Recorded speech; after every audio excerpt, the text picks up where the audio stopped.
Hi rockstars, welcome to our channel. ఈరోజు మనం అలంపూర్లో ఉన్న జోగులాంబ దేవాలయం గురించి తెలుసుకుందాం. ఎవరైనా మన ఛానల్ని సబ్స్క్రైబ్ చేసుకునే వాళ్ళు ఉంటే సబ్స్క్రైబ్ చేసుకోండి. హైదరాబాద్ నుంచి కర్నూలు వెళ్ళే బస్సులన్నీ అలంపూర్ మీదుగానే వెళ్తాయి. కర్నూలుకు కేవలం 12 కిలోమీటర్ల దూరంలోనే ఈ ఆలయం ఉంది. రాష్ట్రంలోని అన్ని ప్రధాన పట్టణాల నుంచి కర్నూలుకు బస్సు సౌకర్యం ఉంది. ఈ ఆలయానికి సమీపంలో రైల్వే స్టేషన్ ఉంది. 1500 ఏళ్ల చరిత్ర కలిగి ప్రపంచంలో ఎక్కడా లేని విధంగా విధాత అయిన బ్రహ్మదేవుడు 9 రూపాలలో కొలువున్న పుణ్యక్షేత్రం ఈ అలంపూర్. అష్టాదశ శక్తిపీఠాల్లో ఒకటైన 5వ శక్తిపీఠం జోగులాంబ ఆలయం. అష్టాదశ శక్తిపీఠాల ఆవిర్భావం వెనుక పరమశివునితో కూడిన పురాణ కథ ఇప్పుడు మనం తెలుసుకుందాం. సతీదేవి దక్ష ప్రజాపతి కూతురు, శివుని మొదటి భార్య. అష్టాదశ శక్తిపీఠాలకు ఆదిదేవత. పరమశివుణ్ణి ప్రేమించి తన తండ్రిని ధిక్కరించి కళ్యాణం చేసుకుంది. ఆమె సాధారణంగా శివుని మొదటి భార్యగా పరిగణించబడుతుంది. దక్షుడు శివునికి వ్యతిరేకంగా యజ్ఞం ప్రారంభించి దేవతలనందరినీ ఆహ్వానించి శివుణ్ణి ఆహ్వానించడు. పరమేశ్వరుడు ఆగ్రహం చెంది మౌనంగా ఉంటాడు. సతీదేవి పోవాలని పట్టుపడగా తనను ఒక్కదాన్నే ఆమె పుట్టినింటికి పంపుతాడు. ఎంతో సంతోషంగా పుట్టినింటికి పోయిన సతీదేవిని ఎవరూ పట్టించుకోరు, కనీసం పలకరించరు. తండ్రి ఆమెను దూషిస్తాడు. అవమానం భరించలేక సతీదేవి ఆ యజ్ఞంలోనే దూకి ప్రాణత్యాగం చేస్తుంది. ఈ విషయం తెలిసిన శివుడు ఆగ్రహంతో ఆ యజ్ఞ ప్రాంతాన్ని సర్వనాశనం చేసి దక్షుణ్ణి అంతం చేసి సతీదేవి మృత శరీరాన్ని భుజాన వేసుకొని రోదిస్తూ విశ్వాంతరాల వైపు బయలుదేరుతాడు. శివుని ఆవదేన తీర్చడం కోసం విష్ణువు తన చక్రాయుధంతో సతీదేవి శరీరాన్ని 12 భాగాలుగా ఖండిస్తాడు. ఆ ఖండిత భాగాలు పడిన ప్రదేశాల్లో అమ్మవారు మహాశక్తిగా అవతరించింది. ఆమె పునర్జన్మ పొంది పార్వతీగా మరలా శివుని వివాహం చేసుకుంది. సతీదేవి గురించి తొలి ప్రస్తావనలు రామాయణం, మహాభారత కాలంలో కనిపిస్తాయి. ఇప్పుడు మీరు ఇక్కడ చూస్తున్నది బాలబ్రహ్మేశ్వర స్వామి ఆలయం. ఇప్పుడు మళ్ళీ మనం కథలోనికి వెళ్దాం.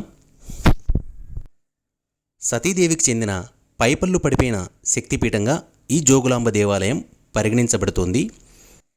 ఈ దేవాలయం 7వ శతాబ్దంలో నిర్మించబడి 1390లో బహుమనీ సుల్తానులచే భూస్థాపితం చేయబడింది. విజయనగర చక్రవర్తి 2వ హరియర్రాయలు బహుమనీ సుల్తాన్ సైన్యంతో పోరాడటానికి తన సైన్యాన్ని పంపాడని, తదుపరి దాడులను ఆపడానికి దేవాలయ సముదాయాన్ని పటిష్టపరిచాడని చరిత్రకారులు చెబుతున్నారు. ఈ దాడిలో దేవాలయం దెబ్బతినడంతో ఇక్కడ మీరు చూస్తున్న జోగులాంబ అమ్మవారు, ఆమె శక్తి రూపాలైన చండీ ముండీలను సమీపంలోని నవబ్రహ్మ దేవాలయ సముదాయంలోని బాలబ్రహ్మ దేవాలయానికి తరలించి దాచిపెట్టారు. అప్పటి నుండి 2005 వరకు అమ్మవారు ఇదే దేవాలయంలో కొలువై పూజలు అందుకున్నారు. 2005లో జోగులాంబ దేవాలయాన్ని పునర్నిర్మించిన తర్వాత మళ్ళీ ఆ విగ్రహాన్ని పునఃప్రతిష్ఠించారు. ఇది ఒక చారిత్రక ప్రాధాన్యం కల ప్రదేశం. ఇక్కడ 7వ శతాబ్దానికి చెందిన ప్రాచీన నవబ్రహ్మ ఆలయం ఉంది. భారతదేశంలోని 18 శక్తిపీఠాల్లో ఇది ఒకటి. ఇది హైదరాబాద్నకు సుమారు 200 కిలోమీటర్ల దూరంలో ఉంది. ఇది శ్రీశైలానికి పశ్చిమ ద్వారంగా భావించబడింది. సిద్ధవటం, త్రిపురాంతకం, ఉమామహేశ్వరంలు దక్షిణ, తూర్పు, ఉత్తర ద్వారాలుగా భావింపబడినాయి. తుంగభద్ర, కృష్ణానదులు అలంపూర్కు దగ్గరలో కలుస్తాయి. ఇక్కడ 9 నవబ్రహ్మ దేవాలయములు కూడా శివాలయాలే. అలంపూర్ సమీపంలో కృష్ణ, తుంగభద్ర నదులు సంగమించడం వల్ల ఈ ప్రాంతాన్ని దక్షిణ కాశీగా అభివర్ణిస్తూ ఉంటారు. అలనాటి ఆంధ్ర రాష్ట్ర రాజధాని కర్నూలుకు 27 కిలోమీటర్ల దూరంలో ఉంది. మహబూబ్ నగర్కి 90 కిలోమీటర్ల దూరంలోను, హైదరాబాద్కి 200 కిలోమీటర్ల దూరంలోను నెలకొని ఉన్న అలంపురం అష్టాదశ శక్తిపీఠాల్లో 5వది. శాతవాహన, బాదామి చాళుక్యులు, కాకతీయులు, విజయనగర సామ్రాజ్యాధిపతులు, గోల్కొండకు చెందిన కుతుబ్ షాహీల కాలంలో ఈ ఆలయం అభివృద్ధి చెందింది. జోగులాంబ దేవాలయంలో జోగులాంబ, శివుని రూపమైన బాలబ్రహ్మేశ్వరుడు ప్రధాన దేవతలుగా ఉన్నారు. జోగులాంబ అనే పదం యోగుల అమ్మ అనే తెలుగు పదం నుంచి ఉద్భవించిందని ఇక్కడ స్థానికులు చెబుతారు. ఇక్కడ మీరు చూస్తున్నారు కదా, ఈ దేవాలయం జోగులాంబ దేవాలయం. అలంపూర్ క్షేత్రంలో జోగులాంబ అమ్మవారు పీఠాసన రూపంలో మహా తేజోవంతమై దర్శనమిస్తారు. కేశాలు గాలిలో తేలుతున్నట్లు ఉండి వాటిలో బల్లి, తేలు, గబ్బిలం, కపాలం వంటివి కనిపిస్తాయి. ఎవరి ఇంట్లో అయినా జీవకళ తగ్గితే అక్కడ బల్లుల సంఖ్య పెరుగుతుందని, ఆ కళ మరింత క్షీణిస్తే అక్కడ తేళ్లు చేరతాయని దీని సారాంశం. ఆ తర్వాత దశ అక్కడికి గబ్బిలాలు చేరడం. ఈ జీవకళ మరింత క్షీణిస్తే ఆ ఇంట్లో మరణం సంభవిస్తుందని చెప్పడానికి అమ్మవారి తలలో ఉన్న కపాలం ఓ ఉదాహరణ అని ఐతిహ్యం. ఇంట్లో జరిగే శుభాశుభాలకు అమ్మవారి ప్రతిరూపమని, అందుకే జోగులాంబ అమ్మవారిని గృహచండిగా పేర్కొనడం అనాదిగా వస్తోంది. వాస్తుదోష నివారణకు కూడా అమ్మవారిని మొక్కితే త్వరితగతిన ఫలితం లభిస్తుందని భక్తుల నమ్మకం. ఇక్కడ మీరు చూస్తున్నారు కదా, ఇది అమ్మవారి యొక్క జోగులాంబ అమ్మవారి యొక్క ప్రధాన దేవాలయం. అలంపూర్ జోగులాంబ ఆలయ దర్శనం భక్తులకు మరపురాని ఆధ్యాత్మిక అనుభూతిని మిగుల్చుతుంది. ఆలయ పురాతన నిర్మాణ శైలి భక్తులను కట్టిపడేస్తుంది. క్రీస్తు శకం 6వ శతాబ్దంలో ఈ ఆలయాన్ని చాళుక్య రాజులు నిర్మించారు. అత్యద్భుతమైన గోపురాలు, వాటిపై ఉన్న శిల్పకళ, స్తంభాలు అప్పటి నిర్మాణ శైలికి సజీవ సాక్ష్యంగా ఉన్నాయి. అలంపూర్ జోగులాంబ ఆలయ సమయం ఉదయం 5 గంటల నుండి మధ్యాహ్నం 1 గంట వరకు మరియు మధ్యాహ్నం 2 గంటల నుండి రాత్రి 8:30 వరకు తెరిచి ఉంటుంది. అష్టాదశ శక్తిపీఠాల ఆవిర్భావం వెనుక పరమశివునితో కూడిన పురాణగాథ ప్రాచుర్యంలో ఉంది. శివుని భార్య సతీదేవి తండ్రి దక్షుడు చేపట్టిన యజ్ఞానికి వెళ్ళి అవమానాల పాలై అక్కడ ప్రాణత్యాగం చేస్తుంది. భార్య మీద ప్రేమతో ఆమె మృతదేహాన్ని భుజాన ధరించి లోక సంచారం చేస్తుంటాడు. అదే సమయంలో శివవరప్రసాదంతో మృత్యువును జయించానన్న అహంకారంతో తారకాసురుడు అనే రాక్షసుడు ముల్లోకాలను పట్టి పీడిస్తుంటాడు. శివవీర్య సముద్భవంతో జన్మించి కన్యకల పాలచేత పెంచబడ్డ వాడి వల్ల తప్ప మరెవరి చేతిలోనూ మరణం సంభవించదన్న వరం తారకాసురుడిది. ఇటు చూస్తే సతీ వియోగంతో శివుడు అనంత బాధలో ఉంటాడు. పార్వతీదేవిని శివుడు పెళ్లాడితే వారికి పుట్టబోయే కుమారస్వామి వల్లే తారకాసురుడు చనిపోతాడని దేవతలకు తెలియడంతో వారు శివుడిని అందుకు ఒప్పిస్తారు. కానీ మొదటి వివాహ బంధం నుంచి శివుడు విముక్తి కావలసి ఉంటుందని పరాశక్తి చెబుతుంది. దీంతో విష్ణుమూర్తి తన విష్ణు చక్రంతో సతీదేవి మృతదేహాన్ని ఖండిస్తాడు.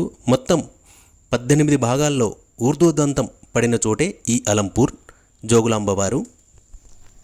ఇక్కడే అమ్మవారు జోగులాంబగా అవతరించారు. ఈ సృష్టికి మూలం బ్రహ్మ. సమస్త జీవరాశి పుట్టుకకు కారణమైన బ్రహ్మదేవుడి ఆలయాలు మన దేశంలో చాలా అరుదుగా ఉన్నాయి. అలాంటి పుణ్యక్షేత్రాల్లో జోగులాంబ ఒకటి. ఇక్కడ కొలువైన నవబ్రహ్మ ఆలయ సముదాయంలోనే అష్టాదశ శక్తిపీఠాల్లో ఒకరైన జోగులాంబను పూజిస్తుంటారు. బాదామి చాళుక్యుల చేతిలో రూపుదిద్దుకున్న ఈ అలంపూర్ నవబ్రహ్మ ఆలయాలకు ప్రసిద్ధి. బ్రహ్మ 9 వేర్వేరు రూపాలలో ఉండటం ప్రపంచంలో మరెక్కడా కనిపించదు. కుమార, ఆర్క, వీర, విశ్వ, తారక, గరుడ, స్వర్గ, పద్మ బ్రహ్మేశ్వర ఆలయాలుగా వాటిని పిలుస్తారు. ఆలయాలపై పంచతంత్ర కావ్య కథాశిల్పాలు, ఆదిత్య హృదయం, రామాయణ, మహాభారత గాథల శిల్పాలు దర్శనమిస్తాయి. బాలబ్రహ్మేశ్వర దేవాలయం ఆలయాలన్నిటిలో పెద్దది. తారక బ్రహ్మ దేవాలయం శిథిలమై ఉంటుంది. ఇక్కడ గర్భగుడిలో ఎటువంటి విగ్రహం ఉండదు. స్వర్గబ్రహ్మ దేవాలయం అత్యంత సుందరంగా తీర్చిదిద్దబడి ఉంటుంది. 1500 సంవత్సరాల క్రితం కట్టిన ఈ దేవాలయాలు ఇప్పటికీ చెక్కు చెదరకుండా కనిపిస్తాయి. ఇక్కడ బాలబ్రహ్మేశ్వరుడు లింగాకారంలో కాకుండా గోస్పాద ఆకారంలో కనిపిస్తాడు. దీనికి ఓ పురాణ ఇతిహాసం ఉంది. పూర్వం బ్రహ్మదేవుడు ఈశ్వరుని ప్రసన్నం చేసుకునేందుకు ఇక్కడ తపస్సు చేశాడట. బ్రహ్మ తపస్సుకు మెచ్చిన శివుడు బ్రహ్మ దగ్గరికి బయలుదేరుతాడు. అయితే ఈశ్వరుడు కైలాసం వదిలి వెళ్ళడం పార్వతీదేవి, నందీశ్వరులు సహా ఎవరికీ ఇష్టం ఉండదు. అయినా వినకపోవడంతో నంది ఎలాగైనా శివుడిని ఆపాలని శివుడు ఉద్భవించే చోట పాదం అడ్డుగా పెట్టాడు. దీంతో ఆ పాదం వదిలి శివుడు పక్క నుంచి వెలిచాడట. అందుకే ఇక్కడ ఈశ్వరుడు గోస్పాద ముద్రితంగా కనిపిస్తాడు. ఇక్కడ మీరు చూస్తున్నది షా ఆలీ దర్గా. అలంపూర్లోని నవబ్రహ్మ ఆలయాల మధ్య 15 నుండి 17వ శతాబ్దంలో నిర్మించబడింది. ఇప్పుడు మళ్ళీ మనం కథలోనికి వెళ్దాం.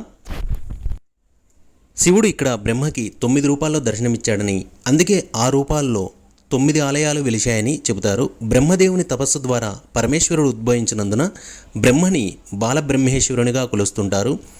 సాధారణంగా శైవక్షేత్రాల్లో శివలింగాలు స్తూపాకారంగా ఉంటాయి. అలంపూర్లో మాత్రం గోస్పాద ముద్రిక రసాత్మక లింగంగా వెలిసింది. ఇక్కడ శివలింగం జ్యోతిర్జ్వాలామయం.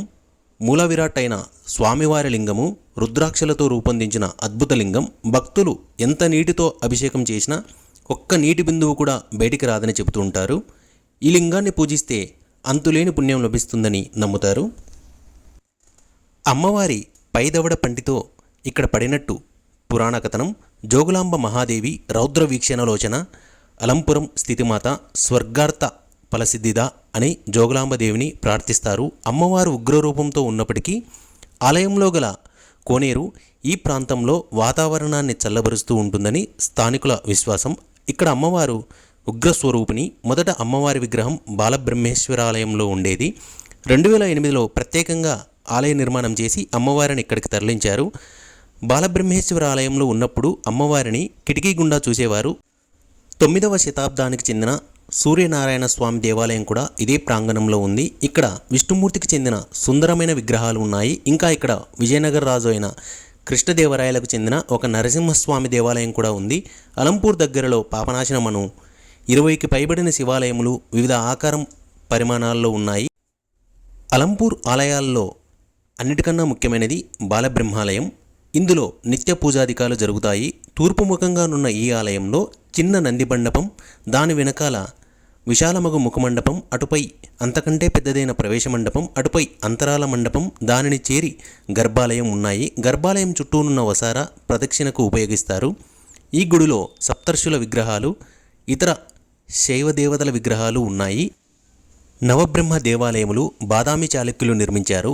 వీరు సుమారుగా 6వ శతాబ్ద మధ్యకాలం నుండి 200 సంవత్సరములు పాలించారు.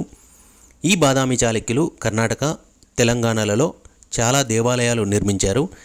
ఇక్కడ కొన్ని శిల్పాలను దగ్గరలోని అలంపూర్ మ్యూజియంలో ఉంచారు.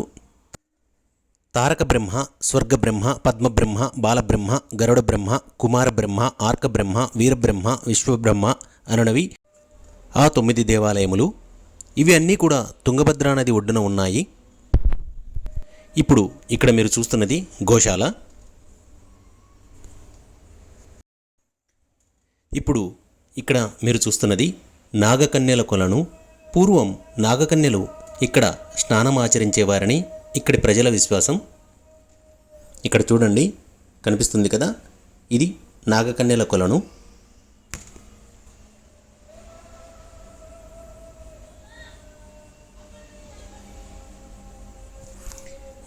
ఇక్కడ కనిపిస్తున్న ఈ పుష్కరిణిలోనే నాగకన్యలు స్నానమాచరించేవారట. కొన్ని వేల సంవత్సరాల క్రితం ఈ జోగులాంబ బాలబ్రహ్మేశ్వర స్వామి వార్లు వెలిసిన కాలంలోనే సహజసిద్ధంగా ఏర్పడిన తీర్థం ఇది. తదనంతర రాజుల కాలంలో తీర్థం చుట్టూ మెట్ల మార్గం నిర్మించడం ద్వారా కొలను ఏర్పరిచారు. ఈ పవిత్ర జలంను స్వామి అమ్మవార్ల కైంకర్యములకు వినియోగించేవారు. ప్రతిరోజు బ్రహ్మీ ముహూర్త కాలంలో సాక్షాత్తు నాగకన్యలు ఈ కోనేరులో విహరిస్తారని ఈ ప్రాంత ప్రజల విశ్వాసం. ఇందుకు నిదర్శనముగా నేటికి కోనేరు దగ్గర దేవతా సర్పములు సంచరించుటను పలువురు ప్రత్యక్షముగా వీక్షించడం జరిగినది. పలు దశాబ్దాల క్రితం పూర్తిగా మరుగున పడిన ఈ కోనేరు 2016వ సంవత్సరం కార్తీక మాసంలో పునరుద్ధరణ గావించబడినది. బల్లి, తేలు, గబ్బిలాలు వల్ల కలిగే దోషాలకు ఈ ఆలయంలో విరుగుడు లభిస్తుందని చెబుతారు. జోగులాంబను దర్శించుకుంటే వాస్తు దోషాలు, కీడు తొలగిపోతాయని భక్తుల విశ్వాసం. ఆలయంలోని జోగులాంబ అమ్మవారి కేశాలు గాల్లో తేలుతున్నట్లు ఉంటాయి. వాటిలో బల్లి, తేలు, గబ్బిలం, కపాలం కనిపిస్తాయి. జోగులాంబ అమ్మవారిని గృహచండిగా కూడా పేర్కొంటారు. క్రీస్తు శకం 6వ శతాబ్దంలో చాళుక్యరాజులు నిర్మించిన ఈ ఆలయం పురాతన నిర్మాణ శైలి భక్తులను కట్టిపడేస్తుంది. 14వ శతాబ్దంలో బహుమనీ సుల్తాన్ ఈ ఆలయంపై దాడి చేసి ధ్వంసం చేశారు. అందుకే ఇక్కడ ఆలయంలోని చాలా విగ్రహాలు వారి కత్తివేటుకు బలై విగ్రహాల తలలు, చేతులు, కాళ్ళు తెగిపడి ఉంటాయి. ఇక్కడ చూస్తున్నారు కదా మీరు. అప్పటి విశేషాలు చూడండి. శక్తి రూపమైన అమ్మవారు కొలువైన ఈ క్షేత్రంలో పూజలు, అభిషేకాలు నిత్యం జరుగుతూ ఉంటాయి. రోజువారీ పూజలతో పాటు ఆ తల్లికి ప్రీతికరమైన మంగళ, శుక్రవారాల్లో ప్రత్యేక అభిషేకాలు జరుగుతాయి. కోరిన కోరికలు తీర్చే తల్లిగా ప్రసిద్ధమైన ఇక్కడ అమ్మవారిని దర్శించుకునేందుకు నిత్యం వందల సంఖ్యలో భక్తులు వస్తూ ఉంటారు. సంతాన సమస్యలు, అనారోగ్య సమస్యలు ఉన్నవారి పాలిట జోగులాంబ ఆపద్బాంధవ పాత్ర పోషిస్తుందని ఇక్కడ భక్తుల నమ్మకం. ఇక్కడ ఆలయ గోపురాలు చాలా అద్భుతంగా ఉంటాయి. దక్షిణ భారతదేశంలో ఇటువంటి శిల్పకళ ఎక్కడ మీరు చూసి ఉండరు. ఇక్కడి దేవాలయాలు అద్భుతమైన శిల్పకళకు నిలయం. అనేక పురాణ కథలను అద్భుతమైన శిల్పాలుగా మలిచిన తీరు ఎటువంటి వారినైనా ఇట్టే కట్టిపడేస్తుంది. ఇక్కడ శిల్పకళపై అధ్యయనం చేయడానికి దేశ విదేశాల నుంచి ఎంతోమంది ఇక్కడికి వస్తూ ఉంటారు. అదేవిధంగా ఇక్కడ శాసనాలపై నిత్యం అధ్యయనం జరుగుతూనే ఉంటుంది. ఇప్పుడు మీరు అలంపూర్ జోగులాంబ గురించి తెలుసుకున్నారు కదా. ఈ వీడియో మీకు నచ్చినట్లయితే లైక్ చేయండి, షేర్ చేయండి, సబ్స్క్రైబ్ చేయండి, కామెంట్ చేయండి. Please subscribe. Thank you for watching.